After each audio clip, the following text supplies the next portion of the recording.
Hi everyone. Hi Bryan. Hi Kelly, hello everyone. It's good to be here. Well, we just did a little promo, trying to get everyone to view in, and so I hope everyone's got their coffee and, like you said, their alcohol ready. Yeah, definitely alcohol. Yeah. You've got to have a glass or a bubble or something like that. Yeah, I think you'll need something Definitely. after our little interview, but So tonight I've got Bryan on, who's, I met him a few years ago, and gosh, so much has happened since like way back then and even before then, because I mean what we're about to talk about, there are other people out there that have gone through similar situations as you, and I've spoken in other interviews how I myself have been abused and never did anything about it. No. And you were a young boy, and did you choose not to do anything then, like, because when it was happening to you, because you're young? Yeah, you're right. How it was with me, I was abused from the age of 6 and up to the age of 10 by 2 different perpetrators. And were they friends or? Yeah, they were friends of my mum and dad's, and we lived opposite a lawn bowling club. And so after the bowls would finish and the club would close, the punters would come back to our place, and mum and dad would entertain them. And there was 2 of them who would started with fondling, and then it actually got a lot worse with one of the other perpetrators, and it went from the first assault took place in 1979. And the last one took place in 1980. So there was a few assaults that took place, but on each occasion, it just got worse and worse. But just coming back to your question, I didn't want to say anything because when I was, I guess I don't know if you'd call it grooming or whatever, but. It seems to be the word. Yes, grooming. I was told by the perpetrator when I'd been forced to do things with him, orally and all that sort of stuff, which was, as a kid, you don't know what you're doing. But he said to me, if you go to your parents and tell your parents, you're going to get into trouble for doing this to me.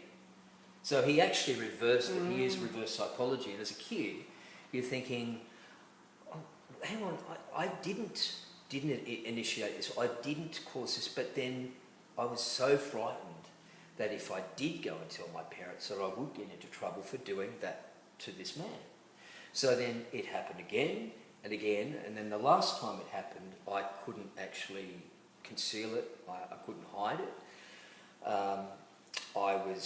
I was anally raped, and how old were you then? I was 10, and it hurt. It was excruciating pain, and it happened in my backyard. We had a granny flat in the backyard, so he took me up there, and he forced my head onto the side of the granny flat. It was fibro, and there was a big dent made in the fibro from my head, and I can remember it was a hot summer's day, and I could see these blonde hairs coming out of the cracks in the fibro, and I was in a lot of pain. And I went inside, and I had blood coming out, and I got my underpants, and I got them and just took them into the laundry and hid them behind the laundry door.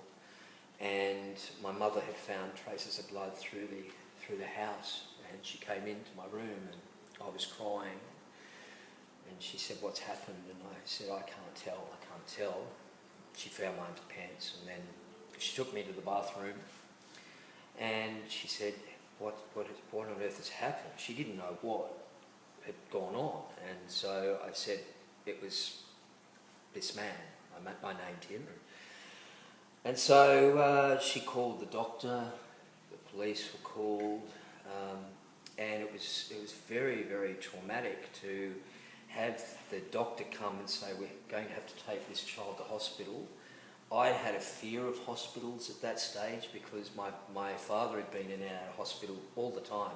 He'd had like 5 heart attacks and nearly died on each occasion. So I was used to going to the hospital seeing my father, who was, you know, critically ill in intensive care, and I didn't want to go into hospital. I hated them because I would always get into trouble going into the hospital. I'd play with something, or I'd get into a wheelchair, or I'd get into trouble from the sister or whatever. So it wasn't a pleasant memory of the hospital. So I definitely didn't want to go to a hospital. And so the doctor took me in his car, and I remember he drove an old Jag at the time, and he lived locally, so he took me back to his surgery, and he performed an operation. He stitched me up, basically. And back then it was one of those taboo things that you didn't talk about. And also something that you wouldn't want to talk about at school because you didn't want to be associated with same-sex behaviour.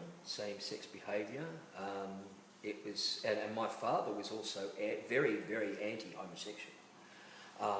So I had all of these issues going on in my head. I didn't know what my sexuality was. I was confused about, you know, why it happened, why me, why did he choose me? All that sort of thing was going, you know, around in my head. So after a few years went by, I thought I was over it, but I wasn't.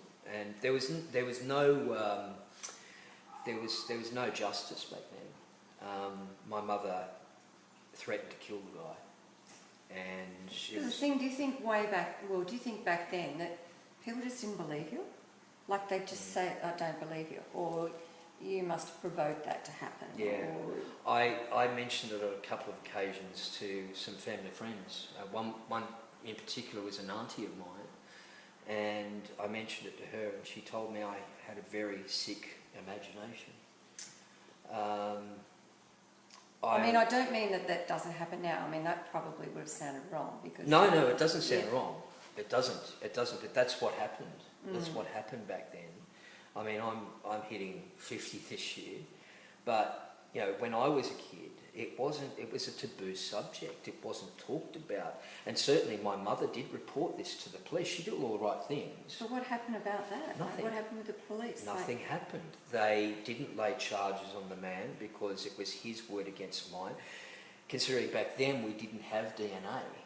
If it happened today, you'd have God forbid, but if it did happen today, there would be the proof. You could go to the hospital or whatever, and they could take DNA samples and see that there was proof that you had been, you know, interfered with, to put it in a better term. But back then they didn't have that. So if he denied it, it was his word against mine. So the two of them, were they friends, you said? Yeah. Do you think that they, like, one knew what the other one was doing? No, I don't think so, because It's just a coincidence? They were both members of the same bowling club, and the first one he was actually dressed as a clown when I first met him. I went to it was a children's party, and we had this clown there, and he put his hand down my pants and started fiddling with me.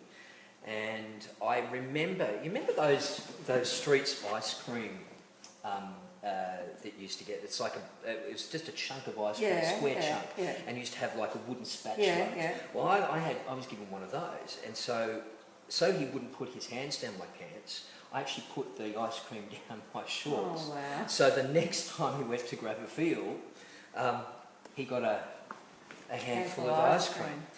So that was the very, very first time I was ever interfered with. And so it didn't continue from that particular member, but certainly the other one, who was, you know, he'd done it before. He has been dealt with over another issue of child molestation. I, for legal reasons, can't mention his name. I can't mention the name of the institution, the bowling club, whatever. But what I can say is that after, what was it? How long has it been? He was arrested last year. So how long is that? 40 years or something. 40 years, yeah.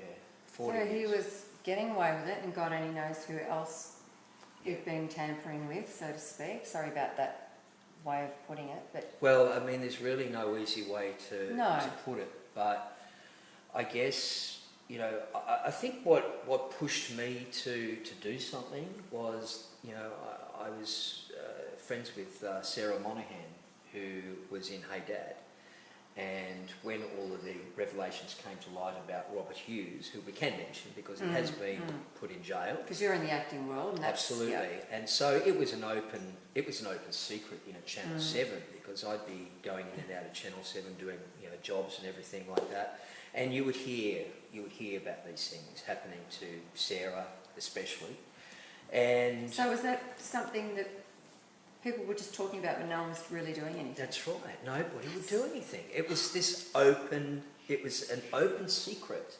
So, you know, everybody knew about it, but nobody was doing anything. And, you know, for one reason or another, it was covered up. It was convenient to be covered up because it would probably bring in, you know, a lot of bad PR, you know. But now things are changing, thank God.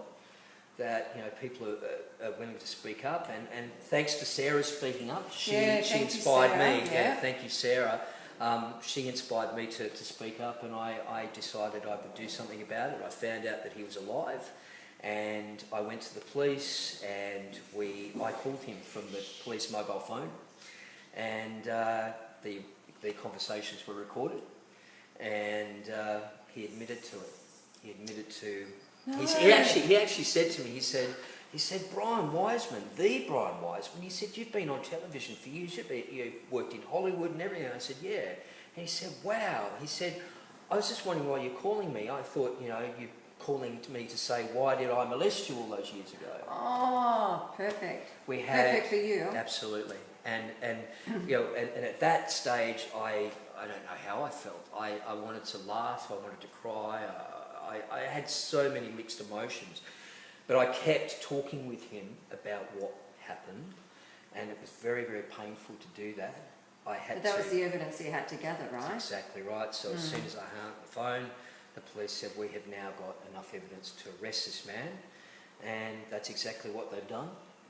He's admitted to, I think, 1 or 2 counts of indecent sexual assault, but he's denying one of the charges of buggery, which was intercourse. That's an old-fashioned way, isn't Buggery. it? Like, that's abolished now, isn't it? Well, or do they still use that? Well, they still use it now because it was the laws were classed as buggery back then when it happened to me. That's how they class it now. So they're actually going by the laws that were way back then. Enforced back then. Unfortunately, what they're not doing is they're not compensating victims. And this is with all due respect to anybody who's been in an institution, but anybody that's been raped outside of an institution, they don't get much compensation. You know, you're lucky to get something from the perpetrator if they do have money. But you go to someone like Victim Services, the maximum amount you can get is $10,000, and you have to be, you know, interfered with, like, you know, raped, physically injured with a weapon, a knife or a gun or something like that, to actually get the maximum of $10,000. And have the valid proof to back up your story. That's valid proof. You've got to have all the backup from hospital, doctor reports, police reports, all that sort of thing. How did that go for you, though, going so far back? Very, very hard. Very hard, because going back, my doctor who treated me back then, he died. He died back in, I think, 2002. And the records would have died with him too, wouldn't they? That's exactly right. Absolutely. Because they didn't have things on computer and things like that then. That's right. And I had one of the old school doctors where he didn't have a computer. He never had a computer. It's all handwritten. All handwritten, or he would actually go one further. If it was a special, you know, matter, he would actually get somebody to type it up for him on his old typewriter. He had a fax. But you'll love those faxes. That's right, absolutely, and they're making a big comeback, by the way. But yeah, it's very, very hard to try and prove now what has been done, and that's one of the frustrating things about all of this, is that people, you know, are very easy to judge. in that they say, oh, he's just making this up, he's just doing it for attention, he's being vexatious. But, you know, I can actually sit back and sleep in bed at night and say, this guy's in jail. Yeah, how good's that? He's going to trial in August. Oh, hallelujah. And I've got no problem with that. I don't know how I'm going to react on the day, but what I do know is that if there's going to be a jury of 12 people and I'm going to be in court, his side's going to be cross-examining me. His lawyers are from legal aid, so the government's paying for it. But you know, be that as it may, even if I am cross-examined, that's fine. I just sit here and tell the truth. And the thing is too, it's like, it's not only the act, it's the fact of reliving. Yeah. Because every time you've got to have that interview or that interview with the police, the doctors, whatever, you have got to relive that whole thing over and over and over and over again. You can understand why some people just can't go that far. They'll get to a certain stage and it's like it gets all too much for them and they back out. Yeah, you're right. I got to that stage where I did my first part of my statement with the police and I didn't want to go back. I said I can't do any more. And they said, it's all right. Well, and the police were great with me, I've got to say. I found the best detectives to help me. But when I went back, it was so hard to put it on paper and relive everything. You have to think about every possible thing. Dig right down deep into your memory and think about what type of day it was. Was it hot? Was it cold?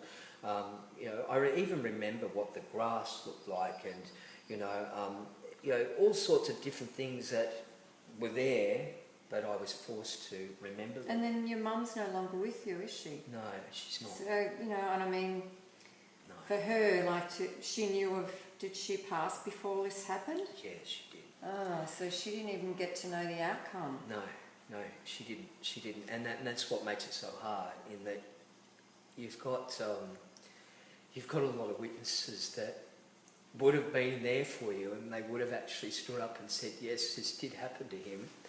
But because they're not here anymore, it's very, very hard with childhood sexual assault. It's all right. Sorry. No, you're a champion. You're an absolute champion. Like, let me tell you, you're an absolute champion for doing what you're doing. Like, that man should be where he is. And I'm sure other people will come along and tell their story just the same, and you will inspire others to do the same. I hope other people do come out and do the same and talk out about it, because there's like, people can criticise you and do all that sort of thing, but you know, at the end of the day, I know in my heart what's right and what's wrong, and I know what he did was wrong, and he's paying the price. Well, he's not really paying the price for what he did, but at the very least, he's in jail at this juncture, and whether or not he gets a sentence after it goes. How old is he now? He's 60 something now, I think. He was like, I think he was like 22 when he raped me. Oh my God. So it's going to be an interesting road ahead, but I've made that step. I've made that step of, you know, coming out and actually saying, this has happened to me, and, you know, if this happened to anybody else, come out. And you know, like, I just want to say to my viewers, if there's someone out there, and this has happened to you, now we're talking 40 years ago, and this man is now put away. So have faith and know if there's something that's been tormenting you for all these years, it's okay to go and do something about it now. It is, yeah. There are wonderful networks out there that'll support you in what you've got to do. And you know, and once you speak out, it's amazing, isn't it? The weight that is lifted from you, something that you carry with you all those years, and then suddenly you're able to just speak out. What an amazing feeling that is, isn't it? It's like a flower opening. Yeah, it is like a flower going to bloom that's been, you know, it's been penned up for so long, and suddenly it is flowering, and you know, you're basically, you know, coming out of this horrendous, mental jail. I've been in a mental jail for many, many years. So now I've managed to come out, I can talk about it. And what you say is true, is that there are a lot of support networks out there. I joined an organisation called SAMSON, which stands for the Survivors and Mates Network. And they hold courses in and around Sydney, New South Wales, I think Australia now. Don't quote me on that, but I certainly know that they do them around New South Wales. It's an 8-week course, and you actually go and you meet with other men who are my age or older. Some of them are a little bit younger than me, but most of them are older, and they have the same feelings and they've been through the same thing, and they're just starting to talk about it now. And actually meeting these people, it's empowering, because when you're you're not alone, and you're talking to these different guys in the group, and each one of them, they say something that you can relate to. One of them said something, I'm too frightened to actually go near kids because I was abused, people would tag me as a pedophile. And that's not true. I mean, the last thing I have in my mind is ever being a pedophile. Absolutely. That's the last thing I got in my mind. I mean, I can't even imagine what it's like to be attracted to a child. No. And knowing the pain that we've been through, the last thing you want to do is inflict that pain on an innocent little person. You couldn't, absolutely. So you can't even think that. I mean, I don't know how people think that either. Yeah, there's some people that are judgmental, and they think that because a person is a victim of abuse or a person is a homosexual, that they are automatically a pedophile. That's certainly incorrect. I'm just talking for myself, that I could never imagine what it would be like to want to hurt a kid and put them through all of that trauma that I've been put through all these years. And so you've told me about the group that you go to. Yeah. So other ways that you look after you go to a psychotherapist? I do. Counsellor or? Yeah, I go to a psychotherapist or a psychiatrist, psychotherapist who actually specialises in psychotherapy. So I'm now into my 3rd month with this practitioner, and already I'm making a lot of headway. I've been seeing normal psychiatrists for years, and I'm not afraid to admit that, but the problem with going to see a psychiatrist, well, certainly the one that I've seen, is you go there and you talk about how your week's been, how your month's been, or whatever, touch on a little bit about what's happened to you, and rah. And then at the end of the session, well, that's our half-hour session up. There's $350, and you need a repeat for your antidepressants, and you walk out of there, and you think, bloody hell, I could have actually gone to a bar, sat down and talked to the barman or the barmaid and sung a few beers. That's exactly right, and walk out of there feeling brilliant, rather than have to pay out all that money. So the therapist I have now is a consummate professional, and specifically deals with issues like mine. He came. So you've got to find, excuse me, but no offence to psychiatrists or any other person in that field. Yeah. The thing is, you've got to find what works for you. Yeah. So that didn't work for Bryan, so the psychoanalyst has worked for him. So, don't give up. If you've only gone to a counsellor and you feel like you just didn't get anywhere, don't give up. Go somewhere else. Go to a psychiatrist. Go and get help in other fields, and you'll find the one that works for you, that you get the most out of, because that's what it's about. It's about you and your self-care, and this is a part of your self-care. So we'll just flip back to that. Yes. And also reach out to, because there's other people who have actually been in that same boat. And somebody said this to me once, and I really didn't get them at the time until it actually happened. Their mother died, and I said, I'm really sorry your mother died, and I know how you feel. And she said to me, no, but you don't know how I feel. You don't know what it's like to lose a mother. And she wasn't being offensive. She was just stating a fact. And she said, everybody says, I understand, but unless you've actually been through that particular, part of grief in your life, you don't understand. So I now know, I understand what it's like to lose a mother, somebody you love. I know what it's like to lose somebody really close to you that you love. So yeah, to that end, I can understand. And certainly if people come to me and say, I've been abused and I've been, keeping this in my head now for 30, 40, 50 years, I can say, I understand how you feel, because I do. And it's not too late. It's not too late to get never help. too late. And don't be ashamed of, of speaking up about it. I mean, why should you be ashamed? It's the perpetrators that should be ashamed. Yeah, and they have a way of making you feel ashamed. They do. So you're entrapped in that whole lie of deceit and discomfort, because they've got you exactly where they want you. That's right. Absolutely. That's why they're so good at what they do and get away with it. Well, let's all just get together and not let them get away with it anymore.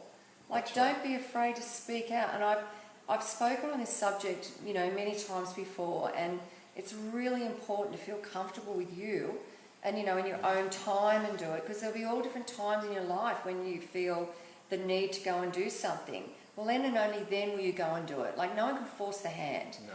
It is about you, but bear in mind, what about all those other children that they're, leaving behind, as in their number 16 or their number 17? So by you going out and speaking up, number 18 may never happen because of what you're about to do.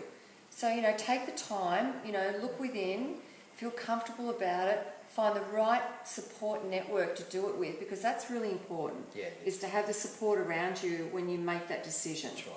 Because you shouldn't do it on your own. No, and you can't do it on your own. Yeah. You really can't. And there are people out there who do understand, and it's just a matter of getting online, making some phone calls. You will find people who you can share the common denominator with. And it's been like trial and error with me. And fortunately, I just by chance, I was in Bali with a friend, and I just ran into this gentleman called Glenn, and he sat down with me, and I don't know how or why, but I felt that I could talk to him, and I now know why. He runs Operation Karma, and Operation Karma, which is run by Glenn Hulley, he actually works on catching abusers throughout Asia and Bali. He actually is responsible for catching people running child sex rings. That's right. And I mean, he does what a remarkable job. Let's honour him. Amazing man. Thank you for doing what you do. Absolutely, Glenn. And I think too, had it not been for talking to Glenn actually said, "I will find you a person to help you." And I just thought, that's great, thank you. And I thought, he's probably too busy, but no. True to his word, he contacted me and he said, I found this person for you, and I've got to tell you that I feel so blessed that I found the right person for me to help me through my issues. And it's a long road, but I tell you what, compared to how I was 12 months ago or 2 years ago, I was just in my home and I didn't want to go outside. I just isolated myself. It's easy to do that, isn't it? Absolutely. Then you don't have to face it. You don't have to face it, and you don't want to, and you don't want to go out to the outside world. And depression is a terrible thing, because you're down in this deep hole and you're looking up and you're thinking, how the hell am I going to get back up there? And more to the point, do I want to? And you lose your will to live. I know what it feels like to be so low that you want to kill yourself, because I've tried it. But the only thing that stopped me was my animals, my dogs. Looking at them, I thought, if I die, what happens to them? Are they going to be looked after the same way I look after them? Are they going to miss me? Yes, they are. They give you unconditional love. And your little poochie, Chili, who is actually going to join us on the couch. She does every now and then. She's our little therapy dog. Yeah. She's a good girl. But dogs are great. They know. But you're also saying, we're walking along the harbour today, or this afternoon, and you're saying to me that, something else saved you, and that was a friend of yours that we lost, sadly, not that long ago.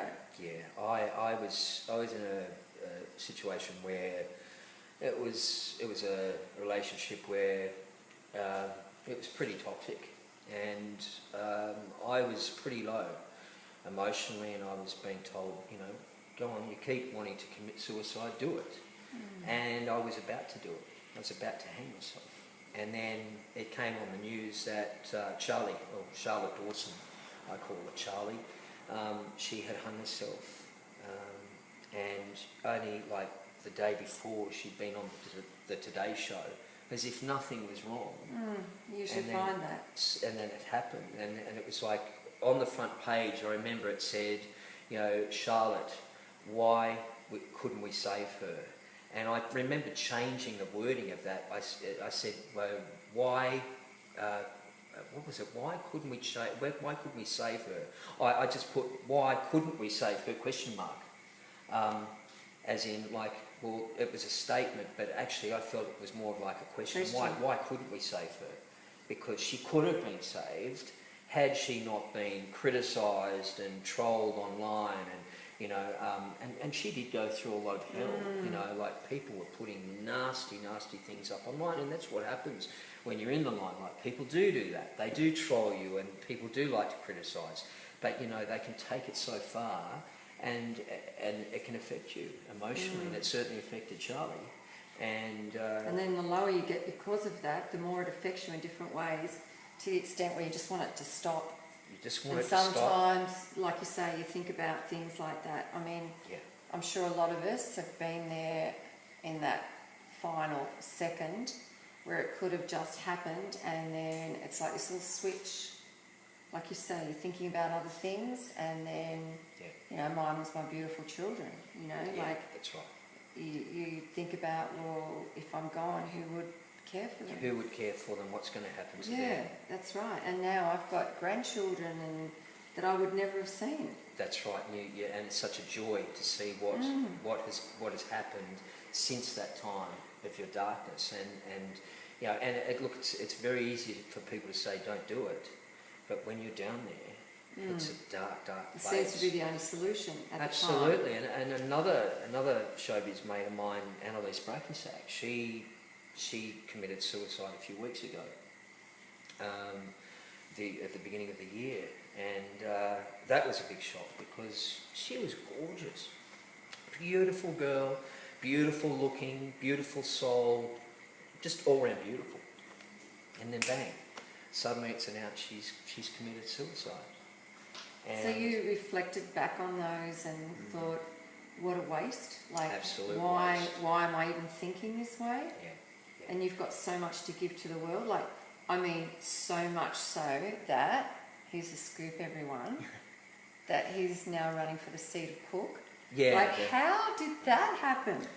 How did that go from, like, I am there and had enough and in a dark place, and then suddenly I'm in politics? How did that kind of turn around that way? Well, actually, I was in the dark hole a couple of times, and then suddenly I got out of the hole, and I ended up going to work in Hollywood and worked on a few shows over there, and didn't take it all that seriously. I just went over there and auditioned. I got the job, and I auditioned for another thing. I got the job, and I really was not passionate about it. I've got to say, you know, I wasn't. I mean, it's what everyone thrives for. That's right. Like, you're already in Hollywood, and they're saying, well, that would be a lifetime dream for me, but you're living it. And it was a lifetime dream for me 15 years ago. I remember earlier we were talking with one of our friends, Amber, who I went to drama school with, and Naomi Watts went to the same drama school. And we were talking about it, and you know, back then, you know, we wanted to be in TV Week. We wanted to be on Sons of Daughters. You know, Hollywood was just my perfect God, match. amazing. Wasn't she on the perfect She match? was on Perfect Match. She was. I know. And some of you will remember that show. She was a perfect catch back then. And so that, you know, Hollywood was like, oh my God, that's the ultimate dream. And then years go by, and I just fly over there casually and get a few jobs, and I don't think it's any big deal. And I think that because I wasn't, you know, desperate to get it, and I just cruised in, Go with the flow. Went with the flow, got it, came back home. I can go back to the States anytime and work, which is great.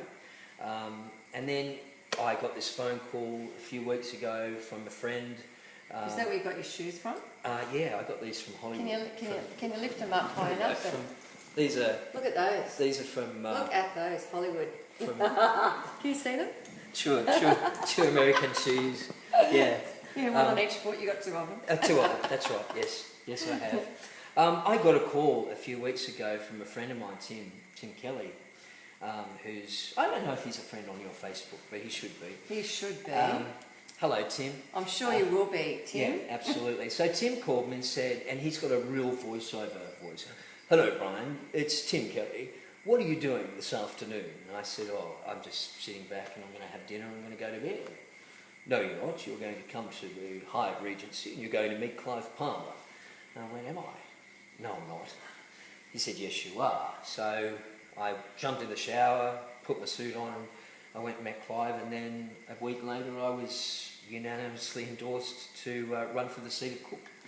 Congratulations. Up against the Prime Minister. So wow. Stranger things have happened. So no, you were meant to be here, right? Yeah. You were seriously meant to be here. Yeah. And that's just all the beautiful stuff that's around you, like all the beautiful people. You know, like I'm interviewing a beautiful friend of yours, Melissa, like straight after this. So there's another story in itself. You know, she's like, like attracts like.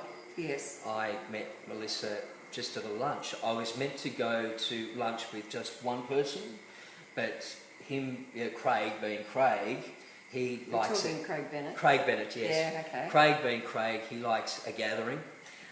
So when I turned up to Fortuna Court, there's this table full of people, and I was actually really nervous because it was my first real function out for a long time, because I'd been, behind closed doors, and that was a very big thing for me. So I sat down, and sitting next to me was Melissa, and we got talking, and we have just connected, and the most amazing person I've ever met. It's just like we have so much in common, and I can call her my bestie. Oh, and of course you. goes without saying, right? It goes without saying. But some people who come into your life, you just know. Yeah, you get that feeling, don't you? Absolutely. And it's a good feeling. It's just like when there's someone that's so undesirable and not so good in. You do get that gut feeling that it's not right. You do, and a lot of us don't listen to that gut feeling. And we've got to start listening to that. We do, we have to, and we all have that instinct. Absolutely. Whether you call it a gut instinct or whether you call it women's intuition, whatever you call it, it's an instinct. And if you feel that you don't like that particular person, or my mother always said, my mother had a lot of really good pearls of wisdom, and she said, when in doubt, don't. I say that all the time. Yeah. When in doubt, don't. That's like, right. just stand it. And the other thing I remember my mother always telling me, and these words flashed up in my mind when I was at my lowest point, ready to pull the plug. Well, I could always remember my mum saying, "Stay alive and worry the bastards." I love that. Love that. Look, I could sit here on the couch all night and just chat to you. And I'm sure we're going to do another catch up, Definitely. After the elections and all that sort of happening, and we need to do that. I would have lost a lot more weight by then, so. Oh, probably me too. No, I've got a lot of door knocking to do, and. Oh, okay. Well, I suppose I could always help, but we'll just see what happens. Well, I'm sure we can help in some way, but so it's now 9 minutes past 8, so we've gone a little bit. We've over gone over time. I'm sorry, folks. No, don't be sorry. Never be sorry. So. They used to say that in drama school, actually. Never say sorry, never apologise. Right. You don't have to. What have you done wrong? Well, gone a little bit over time and spoken about something that... That's right. That's not wrong. That's giving. Yeah. Because you're giving to people, That's like you're giving your time and you're giving a story and you're changing people's lives without even knowing it. Right. That's true. So each and every night when I do the show, I always ask my guests to give a message of hope.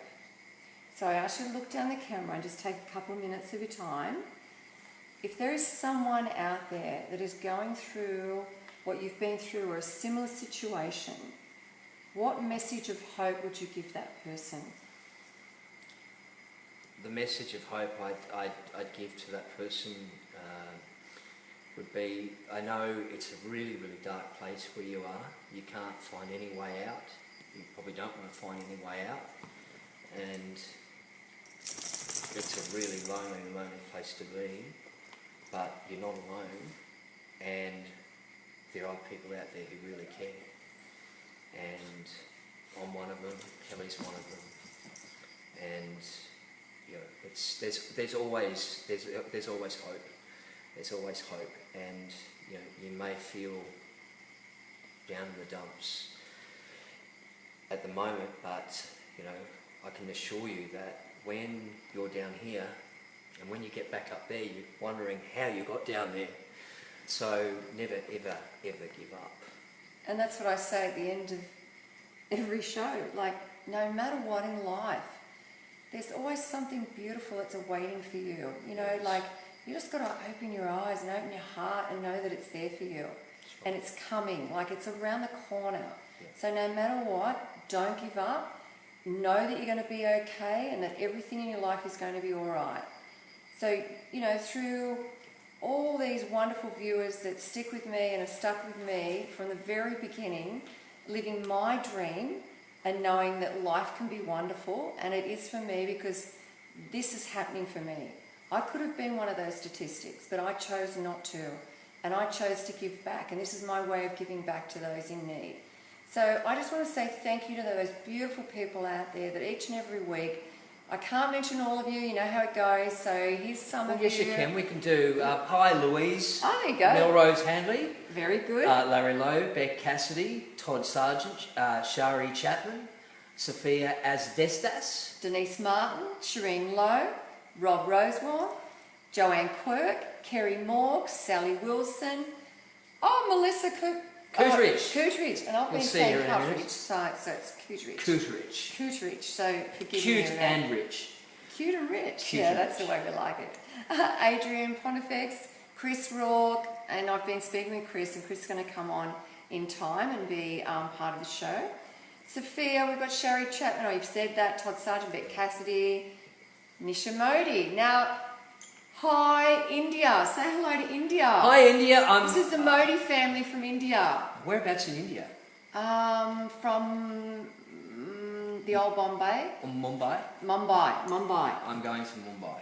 There you go. Okay, the Modi family. I'm going to get Bryan to call in and say hi. Definitely. And absolutely. you'll welcome him with open arms, I just know you will. Okay, everyone, it's from us. We're going to say good night. So Good night. bye, everyone. Bye everyone. You know you're going to be okay. Thumbs up or Thumbs okay? up. You're okay. Lots of love.